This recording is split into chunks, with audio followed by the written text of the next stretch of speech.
ప్రకాశం బ్యారేజీ పక్కన ఏదైతే ఉందో సీడ్ యాక్సెస్ రోడ్డుకి అనుసంధానం చేయడానికి సిఆర్డీఏ ఆధ్వర్యంలో ఏదైతే ఉందో స్టీల్ బ్రిడ్జ్ పనులు అయితే Z+ స్పీడ్గా పనులు సర్వేగంగా జరుగుతున్నాయి.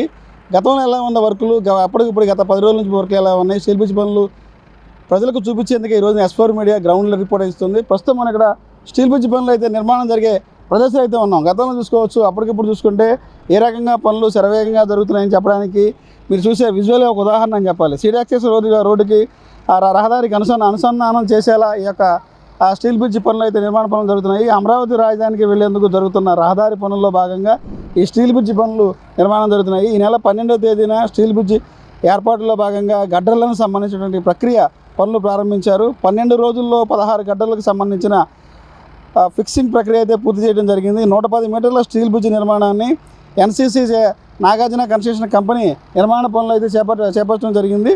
గడ్డర్ల ఏర్పాట్లను బీమా కంపెనీ పర్యవేక్షించడం అయితే జరుగుతుంది. గడ్డర్లను ఏమెండ్మెంట్ 4 లైన్లు కూడా అమెండ్మెంట్ అయితే పూర్తి చేయడం జరిగింది.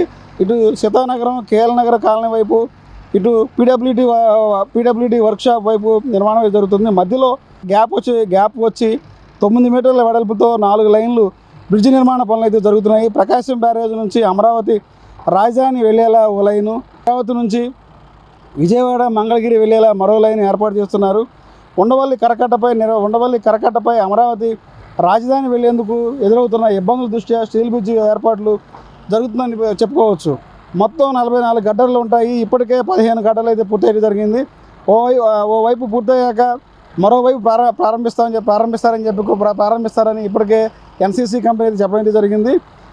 ఈ 500 టన్నుల బరువు ఉన్నటువంటి క్రెయిన్తో గడ్డర్లు వచ్చి 10 టన్నుల నుంచి 12 టన్నుల బరువు అయితే ఉంటుంది. ఇదే సమయంలో అసెంబ్లీ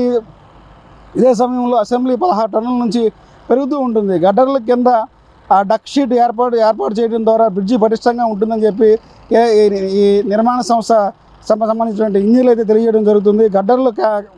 గడ్డర్స్ క్యాంబర్స్ అనే విధానం ఏర్పాటు చేస్తున్నారు. స్ప్రింగ్ మాదిరిగా ఇదే పనిచేస్తుంది. సీతానగరం వైపు జంక్షన్ వస్తుంది, బేరింగ్ అలైన్మెంట్ ఉంటుంది. దీంతో ప్రాబ్లం అయితే ఉండదని చెప్తున్నారు. కాంక్రీట్తో బ్రిడ్జి ఏర్పాటు ఎక్కువ సమయం పడుతుంది కనుక స్టీల్ బ్రిడ్జి మాత్రం తక్కువ సమయంలో పూర్తవుతుందని చెప్పి CRDA భావిస్తుంది. అమరావతికి అత్యంత సుందరవనంగా ఈ బ్రిడ్జి ఉంటుందని చెప్తున్నారు.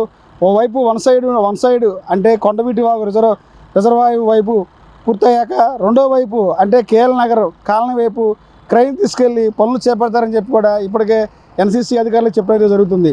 గతంలో చూసుకుంటే ఇప్పటికి రోజు కూడా చూసుకుంటే ఈ 24/7 ఈ నిర్మాణ పనులు అయితే సర్వేగంగా జరుగుతున్నాయి. అనుకున్న టైంకి ఏదైతే టైం బాండ్ ఉందో ఆ టైం బాండ్లో ఈ స్టీల్ బ్రిడ్జిని అయితే స్టీల్ బ్రిడ్జ్ పనులు పూర్తి చేసి రహదారిని ఏర్పాటు చేసేందుకు కూడా అన్ని విధాల ప్రయత్నం చేస్తామని చెప్పి CRDA అధికారులు చెప్తున్నారు. దాంతోపాటు ఏదైతే టైం బాండ్ పెట్టారో ఆ టైం బాండ్ ప్రకారమే ఈ స్టీల్ బ్రిడ్జ్ పనులు పూర్తి అయితే కనుక ఇటు గుంటూరు నుంచి వచ్చే వైపు నుంచి కానీ, ఇటు విజయవాడ వచ్చే వైపు కానీ, ఈ స్టీల్ బ్రిడ్జ్ వైపు నుంచి కూడా CRDAని కనెక్ట్ చేయడం వల్ల అమరావతిలోకి వెళ్ళేటువంటి ఎవరైనా సరే ఇబ్బంది లేకుండా అమరావతిలోకి వెళ్ళొచ్చు అని చెప్పడానికే ఇది ఒక ఉదాహరణ అని చెప్పాలి. ఇది ఇక్కడ పరిస్థితి. కెమెరామెన్ నితిన్తో Raj Kamal, S4 media, steel bridge నుంచి.